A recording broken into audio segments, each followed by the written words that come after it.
দীর্ঘদিন বাহিরে ছিলাম, 7-8 বছর। তখন ওনার বোনের ভাগ্নির সাথে আমার বোনের সাথে পরিচয়, ওইভাবে আমাকে বাহিরে থেকে এমার্জেন্সি আনার পর তার গ্রামের বাড়ি মির্জাপুর দাসপাড়া। বাবা জামাল উদ্দিন ও আমার হাজব্যান্ড জয়নাল আবদিন বিমান পোল্ট্রি কমপ্লেক্স, ওখানে সে জব করে। ওইভাবে আমাদের পারিবারিকভাবে আত্মীয় স্বজন নিয়ে আমাদের এমার্জেন্সি আর কি বিয়ে হয়ে যায়। তারপর বিয়ের পরে আমরা অনেক ভালোই ছিলাম, দুজন ভালোই থাকছি। তারপরে আমি ভালো থাকার কারণে আমি যে বাহিরে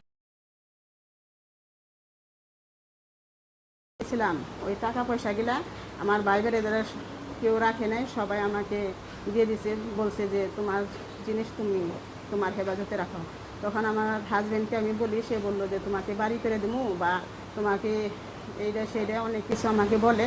তখন আমার 13 লাখ টাকা ও 7 ভরি স্বর্ণ ওনার হেফাজতে রাখার পরে উনি আমার সাথে ভালোই ব্যবহার করে টাকা পয়সাগুলা নিয়ে। তারপর কিছুদিন পর দেখি উনি একটা মেয়ের সাথে মোবাইলে সবসময় কথা বলার কারণে আমি একটু বাস পাই, এমনকি মেসেজ আসার কারণে আমি অনেকটাই দেখি উনি আমার কাছ থেকে দূরে সরে যায় কথা বলার কারণে আমি এদিক সেদিক থেকে খবর পাই উনি অমুক জায়গায় গেছে, অমুক রিক্সায় অমুক মেয়ের সাথে চলাফেরা করে, মেয়েটার নাম কিসমতারা। আমি এটা শুনি, পরে শোনার পরে উনি আমার সাথে দিনের পর দিন বাসায় খুব আচরণ খারাপ করে। আমি ভালো বললো খারাপ, খারাপ বললো খারাপ, দিনের পর দিন এরকম করার পরে ওনার সাথে আমার একটু মনমানিত হয়।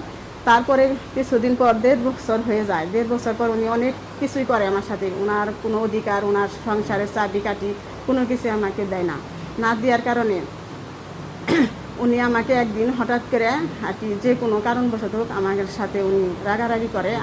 উনি আমাকে সময় দেয় না, কোনো জিনিস দিতে চায় না।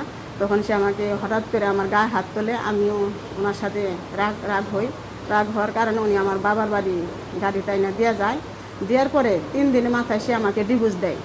ডিভোর্স দেওয়ার কারণে তখন